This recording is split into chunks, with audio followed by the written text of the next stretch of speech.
BFM Business et CB News présentent Hebdocom avec Marie Valogne.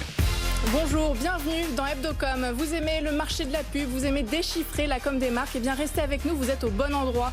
Aujourd'hui, on vous parle de Peugeot. Le constructeur auto modernise son emblématique Lion et dévoile une nouvelle identité de marque. Hebdocom s'intéresse aujourd'hui aux coulisses de ce changement.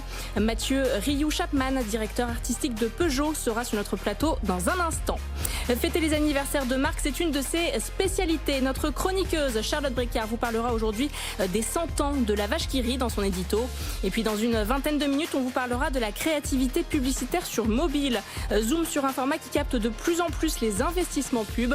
Nous recevons Pierre-Emmanuel Cross, le président de la Mobile Marketing Association France. Voilà le programme. Vous savez, avant ça, on démarre avec un tour de l'actu. BFM Business, Hebdocom, les news. Et on va parler écran mobile dans un instant, mais je vous rassure, ils ont bien coupé leur portable avant de venir en plateau. Frédéric Roy, le rédacteur en chef de CB News, est avec nous. Bonjour Frédéric. Bonjour Marie. Et Julien Rizzo de la rédaction de BFM Business. Bonjour Julien. Bonjour Marie. Julien, on commence avec votre coup de cœur de la semaine. Vous nous parlez de Free, les nouvelles publicités sur la 5G. Et Free nous l'assure, elles ne nous compteront pas un bras. Oui, quand c'est mieux, c'est forcément plus cher. C'est un adage français qu'on entend bien souvent. Eh bien, l'opérateur télécom fait exception à la règle. Il propose son forfait 5G au même prix que son forfait 4G. Alors, pour montrer sa différence, la nouvelle publicité nous plonge dans 4 histoires où l'homme paye toujours plus cher les innovations. On se retrouve par exemple à la préhistoire où un homme de Cro-Magnon découvre le feu. Alors, il fabrique des briquets dans des énormes pierres qu'il vend au plus offrant. Un couple s'avance, lui donne tout ce qu'il a. Insuffisant pour l'inventeur du briquet, la femme prête à tout pour avoir du feu lui vend alors son mari. Dans un autre spot, on suit un footballeur, Rapidino, c'est son nom. Il vient d'être acheté par le patron d'un club. Alors si devant les caméras, les deux hommes sont fiers de cet accord, ils s'échangent dans leur dos d'importantes sommes d'argent. Le patron du club commence par donner un billet au sportif, puis il lui donne sa montre et lui fait finalement un virement de 500 millions d'euros. Une larme coule alors sur le visage du patron du club qui finit même par y perdre son bras. Une campagne signée Hérésie à retrouver sur les réseaux sociaux, à la télévision et sur le digital. On poursuit Julien avec Uber qui donne un coup d'accélérateur à la vaccination. Elle n'est pas de moi. Non, mais la plateforme de VTC s'engage et offre 20 000 courses pour emmener les personnes âgées et toutes les personnes vulnérables au centre de vaccination. Pour en profiter, il suffit de renseigner un code promotionnel lors de la commande de la course. Pour l'occasion, Uber et l'agence Buzzman lancent une campagne d'affichage composée de 3 visuels sur un ton humoristique. On peut lire sur l'une d'entre elles, par exemple, dans la voiture, Mamie pourra même écouter Nova. Un petit clin d'œil pour ceux qui ne l'auraient pas compris, à la marque du yaourt.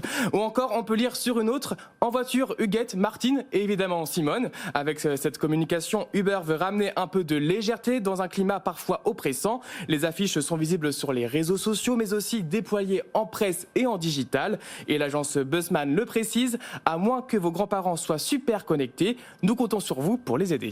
Et on continue, on va parler mobilité encore avec la nouvelle publicité de VanMoof. Et alors, à en croire Julien, ce que vous nous avez dit ce matin, visiblement cette publicité, elle rappelle ma chemise aujourd'hui.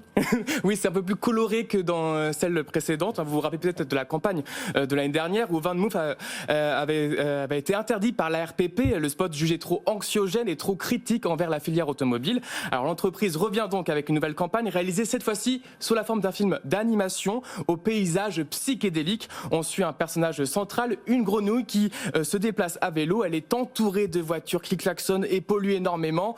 Si les chauffeurs sont énervés, bloqués dans des embouteillages, la grenouille, elle, nage considérablement, totalement dans le bonheur. Elle les convainc alors de se mettre au vélo électrique. Les routes goudronnées se transforment en chemins fleuris, colorés et merveilleux. Avec cette publicité réalisée par l'illustrateur anglais Jim Stoughton et le studio d'animation Be Wilder, VanMoof met à nouveau en avant les effets positifs du vélo sur l'environnement. Et avec de jolies couleurs, moi je trouve. Oui. Frédéric, on va parler Peugeot dans un instant, mais vous nous parlez de voitures encore avant. Vous nous parlez de Skoda. Exactement. C'est une émission mobilité aujourd'hui. C'est ça, voilà. Automobile. Et automobile, vélo, mobile, voilà, on fait couleurs, tout. Etc. Non, voilà. Moi, je suis plutôt dans une ambiance polar, regard lourd, musique un peu signifiante et un couple qui descend de sa voiture sous l'œil pour le moins menaçant de types qui n'ont pas du tout l'air tibulaires, ils ne sont pas tibulaires du tout. Et bon, tout ça va très bien se terminer, je préfère le dire, grâce à un système de porte qui évite de gâcher celle des autres. Et tout ça se passe surtout devant un bar qui s'appelle le Rosa. Et comme par hasard, le nom de l'agence, c'est... Rosa Park. Voilà. Comme par hasard. Tout est Merci pensé. Frédéric, merci Julien Rizzo. BFM Business, Hebdocom. L'invité. Quand un constructeur auto fait évoluer son logo pour illustrer sa montée en gamme, Hebdocom s'intéresse au cas Peugeot ce week-end. Le directeur artistique de la marque, Mathieu Rioux-Chapman, est avec nous. Bonjour. Bonjour Marie. Bonjour. Alors, fini votre dernier logo de 2010 avec ce fauve debout et rugissant. Votre nouveau logo, il est en noir et blanc. C'est une tête de lion sur un blason. Il a un côté un peu très vintage. Quel était le cahier des charges pour dessiner ce nouveau logo ? Bien Marie, vous avez noté l'essentiel. Vous avez noté l'essentiel. En fait, le cahier des charges, la mission la plus forte que l'on s'était donnée, c'était d'arriver à déterminer le logo finalement qui aurait dû toujours exister et qui existera toujours. Donc bon, on caresse un doux espoir peut-être. Peut-être. Vous n'étiez jamais satisfait des précédents alors ? Si, bien entendu, ils ont tous rempli leur rôle et leur mission dans leur temps. Mais l'important pour nous, c'était d'arriver à faire en sorte d'arriver à déterminer un logo comme le Graal de toutes les marques. Toutes les marques recherchent ce Graal, c'est-à-dire un logo immuable, un logo qui est capable de traverser le temps, quelles que soient les époques, comme Louis Vuitton, comme Apple, comme Coca-Cola. Les grandes marques, ce qu'on appelle les hypermarques, ont cette capacité à rester, quelles que soient les époques. Et donc nous, notre obsession, c'était non pas de faire un vernis de modernité d'aujourd'hui, mais d'être capable de déterminer en fait le logo qui aurait à la fois des réminiscences du passé et en même temps une capacité à se projeter dans le futur, mais qui soit capable de traverser le temps. Et de fait, c'est le cas. C'est le 11e, c'est ça, je me trompe pas, logo depuis 1850, non 55, oui. Ça, voilà, c'est ça. Et là, en fait, vous êtes un peu allé puiser dans l'histoire. Et effectivement, il y a il est plus debout, on ne voit plus que sa tête, mais c'est un logo qui rappelle celui de 1960. Dans sa forme en tout cas. Donc c'était pour vous l'apogée de la Peugeot 1960, c'est la 404 où je me gourre ou Non, à peu de choses près. Absolument, Frédéric. Vous reprenez l'histoire à ce point-là ? Absolument, Frédéric. C'est-à-dire qu'en fait, bien évidemment, on a réinjecté, je vous le disais, une réminiscence de la marque. Pourquoi ? Parce que c'est important. Une marque qui a 210 ans, elle ne s'affranchit pas de son passé. Elle s'appuie dessus, en fait, effectivement, pour se projeter. Mais l'enjeu, c'est d'arriver à lui faire subir un traitement qui soit totalement contemporain, qui la mette en phase avec les résonances et les aspirations de nos contemporains, mais qui charge, malgré tout, tout son passé à travers son expression. Alors effectivement, comme vous le disiez, par rapport au logo qui était préalablement héraldique, c'est-à-dire de pied en tête, eh bien nous lui avons préféré effectivement une photo d'identité, c'est-à-dire que nous nous sommes rapprochés de son visage et nous avons cadré sur son visage pour un enjeu signalétique tout simplement. C'est qu'on repère mieux effectivement une personne à son visage que de pied en tête, de loin. Voilà. Et alors, combien de logos ont été dessinés avant que vous vous disiez, bon bah c'est bon, allez celui-là, on le lance, on s'arrête là-dessus ? Innombrable. C'est 3 ans, c'est ça, vous avez mis. Enfin, le chantier a commencé il y a 3 ans. Oui, la jeunesse du chantier s'est faite à peu près il y a 2 ans et demi, 3 ans, effectivement. Et alors, c'est comme dans tous les processus de création. Hein, on passe par 200 logos avant d'arriver à trouver le bon, mais c'est pas 200 logos au hasard. C'est 200 logos en affinant et en recherchant toujours plus précisément notre intention. Et notre intention, c'est quoi ? Notre intention, c'est d'arriver à transmettre, à qualifier la montée en gamme de la marque. Pourquoi on a fait ce logo ? On a fait ce logo pour nous permettre de préciser notre positionnement, de faire en sorte qu'il soit évident. Après 10 ans de véhicules dont tout le monde salue la montée en gamme, il nous fallait en fait un signe qui soit capable de les endosser. Et donc ce signe, eh bien effectivement, il n'est que la résultante de cette recherche, de cette expression de montée en gamme. Alors, c'est à peu près effectivement 200 dessins. 200 dessins qui ont été réalisés par le Peugeot Design Lab. C'est ça, c'est un studio interne. Absolument. C'était pour garder la main sur le rendu. Absolument, c'était pour garder la main. Et puis c'est aussi parce qu'en fait, l'ensemble de ses collaborateurs en interne partagent une culture d'entreprise très très forte. Et donc du coup, on n'a plus besoin de leur raconter l'histoire, ils la connaissent l'histoire. Ils connaissent nos valeurs, exigence, allure, émotion, ils savent comment travailler en fait ces valeurs. Et donc, combien de personnes ont travaillé sur... Au début, le spectre est très large, et puis petit à petit, on se resserre sur en fait un commando qui arrive tout simplement à affiner le sujet, et puis en relation directe avec le directeur du style, le directeur marketing, tous les acteurs qui ont bien évidemment un point de vue très intéressant sur le sujet.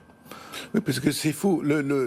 Déjà, pour une entreprise de quoi que ce soit, changer un logo, c'est quelque chose. Il faut changer les façades, les papiers en tête. Vous, rien que sur une voiture, il y a combien de fois le logo ? Alors, il est effectivement, il est présent à plusieurs endroits, à l'avant, à l'arrière, sur le volant, sur la clé, quelquefois sur une custode ou sur une aile. Donc effectivement, il est présent partout. Puis il est surtout présent aussi sur toutes les pièces de la voiture. Mais bien évidemment, on l'a fait à la fois le logo pour la voiture, c'est l'essentiel. Et nos clients, en fait, arriveront d'ailleurs à trouver... Sur la prochaine 308, c'est ça ? Absolument. Dès la prochaine 308, vous pourrez voir le logo figurer sur sa calandre.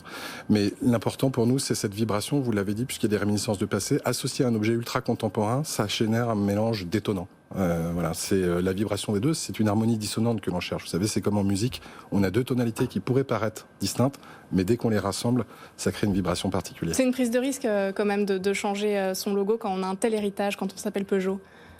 Oui, c'est une prise de risque. En tout cas, c'est de l'audace. Effectivement. Quand vous le lancez, vous vous dites pas, on espère qu'on n'aura pas sur les réseaux sociaux, notamment aujourd'hui, de mauvais commentaires, de mauvais retours. Je ne sais pas lesquels vous avez lu, mais en tout cas, moi, pour l'instant, j'en ai pas lu. Mais je me demande, est-ce qu'avant justement de lancer ce logo, est-ce qu'on a un petit peu peur justement des retours qui pourraient arriver ? Oui, bien entendu. Pourquoi ? Parce qu'en fait, on travaille une marque qui est au cœur de tous les Français. Vous savez que c'est l'une des marques les plus plébiscitées en France, l'une des plus appréciées, et pas uniquement en France. Dans le monde entier, en Europe. Vous voyez, en fait, on a réussi à augmenter toutes nos parts de marché dans une période de Covid extrêmement difficile, toutes nos parts de marché à travers le monde, hormis la Chine. Et on a des pays, aujourd'hui, comme l'Espagne ou le Portugal, où nous sommes numéro 1. Donc, c'est une marque qui est au cœur en fait de ces publics. Et donc, bien évidemment, quand on joue avec une marque qui est au cœur de tous les publics, on touche de la nitroglycérine. Alors on fait très très attention, bien sûr. On affine les gestes, on affine la chose. Voilà pourquoi ça prend du temps. Ce que vous nous dites un petit peu aussi derrière tout ça, c'est que le groupe Stellantis résiste bien à la crise. Ça fait partie un peu de votre propos aussi. Alors, il ne m'appartient pas de commenter les résultats du groupe Stellantis, vous l'avez compris, mais bon, j'espère que mon sourire vous renseignera. Voilà, qui en tout cas, aujourd'hui, hier, nous avons annoncé des résultats qui sont pleinement satisfaisants. Et voilà, je me réjouis de faire en sorte que notre top management a réussi à déterminer un projet qui est en très très très bonne voie. Frédéric. Et du coup, un logo comme ça, vous en êtes d'ailleurs tellement content que vous faites un film, c'est l'occasion aussi de lancer une campagne de pub. Il y a un film qui a été fait par, en plus, votre nouvelle agence Open. Donc, c'est pas juste un changement de logo, quoi. Je veux dire, c'est vraiment une affirmation d'un positionnement. Il y a un film, il y a des affiches, il y a des gens, il y a des nouveaux lions. Voilà, je veux dire, c'est vraiment une affirmation. C'est ça qui évolue. Absolument. Et vous savez que en fait, les consommateurs d'abord, ils sont capables de décoder une marque en une fraction de seconde. Nos consommateurs sont devenus des experts. En une fraction de seconde, ils sont capables de se dire cette marque elle est ringarde, elle est pas ringarde. En une seconde. Et donc du coup, ils le font pas uniquement à travers le logotype, ils le font à travers l'ensemble d'un territoire. C'est un territoire qui peut être à la fois graphique, iconographique, mais aussi publicitaire. C'est tout le territoire qui accompagne le lancement de nos produits. Bien évidemment, les produits, c'est le cœur, c'est la base sur laquelle on s'appuie. C'est la base parce que c'est la base de notre crédibilité. Mais ensuite, c'est tout l'univers de marque que l'on projette avec, qui passe effectivement à travers le travail d'agence. Alors il y a des agences comme W qui nous ont aidés sur le territoire graphique et iconographique, et l'agence Open que vous avez citée, qui est un consortium de talents à travers le monde, qui nous aide en fait à positionner la marque et à faire en sorte surtout qu'elle ait un décodage universel, puisqu'en fait c'est un consortium d'agences qui fait travailler des talents du monde entier. Alors Renault vient aussi de changer son logo, mais on en parle beaucoup moins. Pourquoi chez Peugeot on en parle plus ? Pourquoi est-ce qu'on en parle moins chez Renault que chez Peugeot ? Chez Peugeot, il y avait une volonté vraiment de communiquer. Je m'interdirai les commentaires sur Renault. Mais en tout cas, pour ce qui est de Peugeot, on a la volonté, effectivement, comme vous l'évoquiez, Frédéric, de rendre les choses pédagogiques, à la fois les rendre communicantes, mais aussi de les rendre pédagogiques vis-à-vis de l'interne aussi, et puis vis-à-vis de nos publics. Pourquoi ? Parce que quand on parle de positionnement et de montée en gamme de la marque, il s'agit absolument pas, par exemple, de monter les prix. Il s'agit de générer plus de valeur. Quand on change un logotype, notre obsession, c'est la création de valeur. C'est de la création de valeur intangible. Tout à l'heure, je vous citais des grandes marques, ce qu'on appelle les hypermarques. Le capital des marques, la valeur intangible, c'est le plus beau de leurs actifs. C'est là-dessus, c'est le plus important pour eux. Donc, bien évidemment, nous, dès qu'on commence à travailler sur l'actif de notre marque, on cherche à communiquer le plus possible.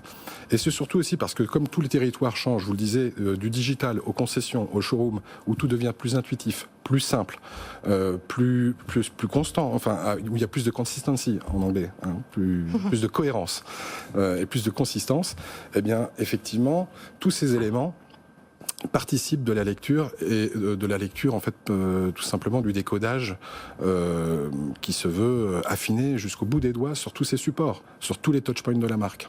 Merci Mathieu Rioux-Chapman d'avoir accepté notre invitation aujourd'hui. Je rappelle que vous êtes directeur artistique de la marque Peugeot. BFM Business, Hebdocom, l'édito. Un édito signé Charlotte Bricard de CB News. Bonjour Charlotte. Bonjour Marie. Alors Charlotte, on le sait, vous aimez bien les anniversaires de marque. Récemment, vous nous parliez d'une vache violette avec l'anniversaire de Milka. Aujourd'hui, on continue avec les vaches. Cette fois-ci, elle est rouge.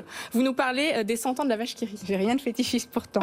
C'est vrai que 100 ans, c'est pas rien. Ça valait la peine d'être mentionné et ça vaut la peine aussi d'en parler. C'est ce que fait le groupe Bell d'ailleurs depuis quelques temps, puisqu'il communique massivement, en télé notamment, en faisant l'apologie du rire ou à travers un mini-site qu'ils ont créé pour fêter ce centenaire qui s'appelle unrireundon.fr, qui nous invite à enregistrer nos rires, et la marque s'engage de son côté à offrir une visite d'un duo de clowns dans un hôpital pour enfants malades chaque fois que 4 rires sont enregistrés.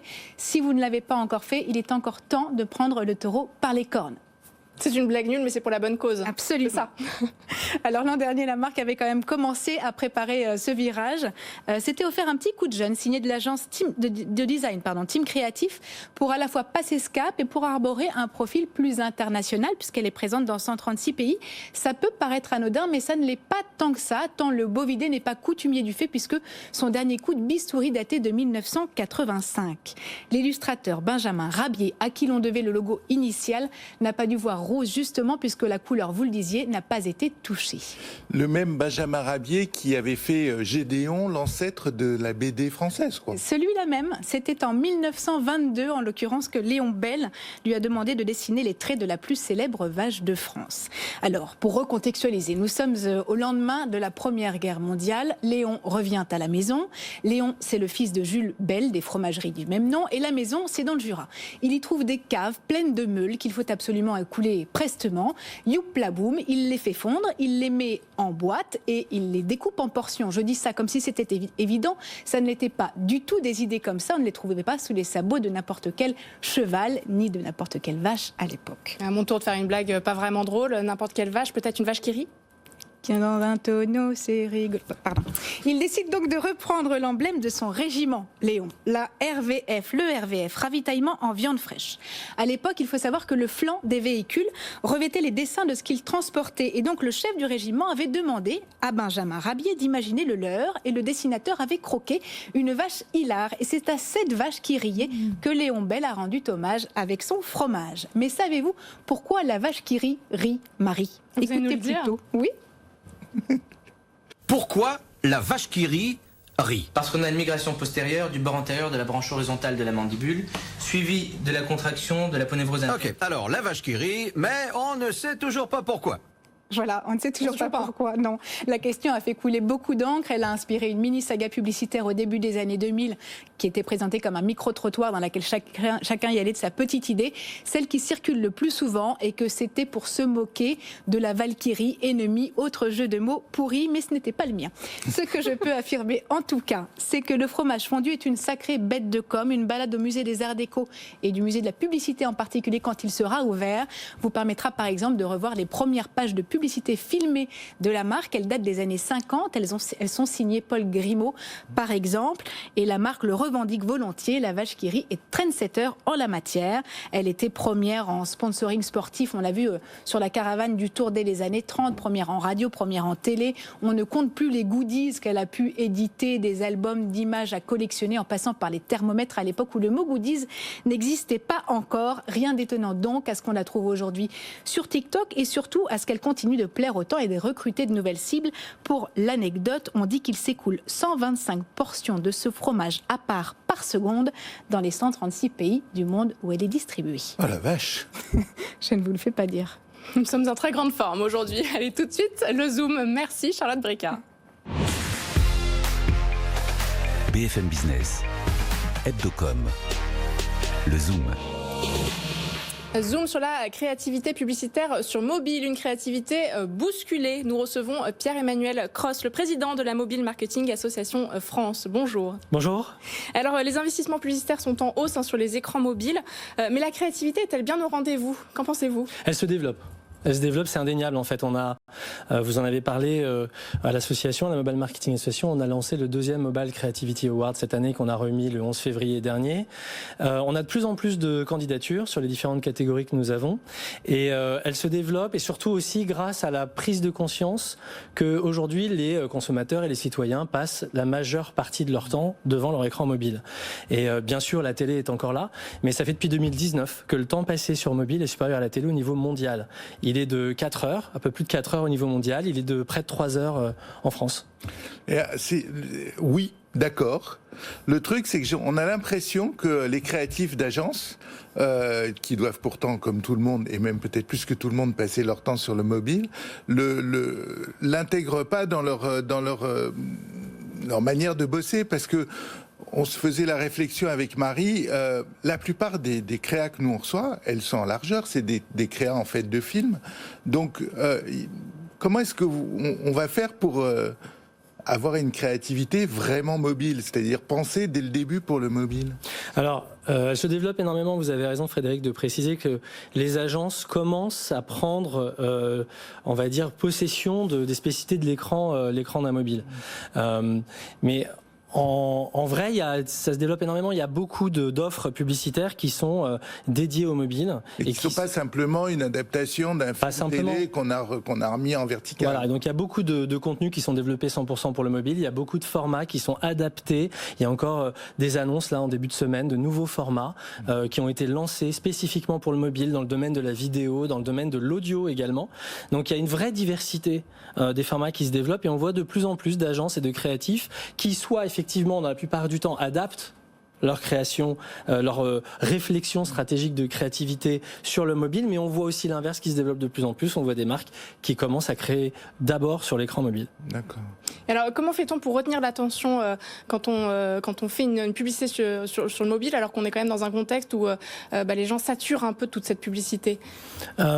Justement, d'abord, en prenant en considération les spécificités de l'écran mobile. Donc, effectivement, il faut adapter la création. Donc, il y a toute l'industrie. C'est-à-dire, comment ça se passe? Comment on fait? Le format, il est tout simplement pas le même. Frédéric l'a dit, quand on est en télé, je crois qu'on est en 16/9, on est à peu près, c'est un petit peu différent, mais pour faire simple, à peu près en 4/3, comme l'ancienne télé, plutôt carré sur le mobile. Donc les marques aujourd'hui doivent penser à concevoir leur format de ce type-là. C'est-à-dire pour que l'utilisateur n'ait pas, c'est ça, à tourner son portable? Oui, par exemple, et puis surtout que les parties soient bien intégrées sur le mobile qu'on regarde, qui est en fait un écran vertical. C'est comme ça qu'on retient mieux l'attention. Disons que déjà, il faut l'adapter. Ensuite, il faut faire attention à l'intrusion. Parce que, évidemment, dans notre industrie, bien sûr, il y a beaucoup de débats sur la traçabilité, sur le tracking, etc. Mais on est très attentif aussi à l'intrusion. Et donc, de proposer un message publicitaire qui permette aux consommateurs d'avoir envie de le regarder ou de le consommer, tout simplement. Et c'est là qu'on voit les nouveautés qui arrivent dans les nouveaux formats qui sont en train de se lancer. D'ailleurs, encore une annonce, il n'y a pas plus tard qu'hier sur le marché. Donc, d'abord, je dirais que c'est ça. Donc, l'adapter sur l'écran, l'intrusion ensuite. Après, il y a effectivement un certain nombre de campagnes. On a primé sur la partie display, puisque vous avez parlé beaucoup d'automobile aujourd'hui, une campagne Opel pour Moka qui a été développée avec le modèle Moka qui a été développé avec Mediacom et l'agence Mozu, où ils ont fait une réalité augmentée du modèle, puisqu'on ne pouvait plus aller les voir en concession. Donc sur le mobile, on peut aller très très loin. Ouais, c'est ça. C'est-à-dire que au-delà de le format, etc., le fait aussi que c'est souvent silencieux, parce qu'on a plutôt tendance à pas trop mettre le son sur mobile, ou en tout cas peut-être moins que... C'est une fonctionnalité, on peut la lancer. Voilà, exactement. Mais vous avez, le mobile donne aussi des possibilités techno qui n'existent pas sur les autres supports, quoi. Oui, absolument. Donc justement, ça permet pas mal d'innovations. C'est pour ça qu'on a voulu... Quelles innovations? À quoi vous pensez par exemple? Justement, la réalité augmentée dont j'en ai parlé, le podcast, les publicités audio qui se développent énormément. On voit beaucoup de sociétés qui se développent sur ce sujet. Donc là, par exemple, on a remis un prix à Acast pour sa campagne avec American Express et son agence média UM. Donc c'était une campagne tout à fait intéressante pour la diversité de ses services et de ses différentes cartes. Donc aujourd'hui, il y a toute cette palette de formats dans le retail, dans la vidéo, dans le display, donc les formats publicitaires plus classiques, dans lesquels il peut y avoir de la réalité augmentée, mais aussi le display, je le rappelle, rappelle pour ceux qui nous écoutent, toutes les publicités quand on navigue, c'est ça, celles qui s'affichent. Celles qui s'affichent, on va dire une création publicitaire qu'on a l'habitude de voir, tout simplement. Alors, donc cette publicité, elle est de mieux en mieux, elle est de mieux en mieux adaptée. Mais vous avez quand même, alors pas seulement vous, mobile, mais il y a quand même quelques menaces ou en tout cas soucis qui arrivent sur le terrain qui sont le renforcement de la protection de la vie privée, la suppression des cookies, ça vous gêne un petit peu moins. Vous êtes prêts pour ces disons que le marché se prépare. Ceci étant, nous bien sûr, dans toute notre industrie, et je suis représentant d'une association interprofessionnelle, on est regardant et on fait bien sûr attention à la protection de la vie privée des consommateurs. Ce qu'on ne souhaite pas, c'est la privatisation de la privacy ou du coup de la réglementation de la protection de la vie privée des consommateurs. Et là, on est en instance auprès de l'autorité de la concurrence contre Apple et la révision de leur système operating system de l'iPhone, qui révise derrière le tracking et qui propose un système tout à fait, on va dire, je dirais, unilatéral sur les dispositions. Donc on attend les conclusions de l'autorité de la concurrence. On a été audité il y a une dizaine de jours, auditionné pendant toute une journée. Nos recommandations et arguments ont été plutôt bien reçus. J'espère qu'ils suivront notre recommandation. Et on suivra ces conclusions. Merci Pierre-Emmanuel d'être venu sur le plateau d'Hebdocom aujourd'hui, le président de la Mobile Marketing Association France. Merci à Frédéric Roy, le rédacteur en chef de CB News, d'avoir été fidèle au poste. Très bon week-end à tous sur BFM Business. Tout ce qu'il faut savoir sur les marques et leur stratégie de communication. Hebdocom sur BFM Business.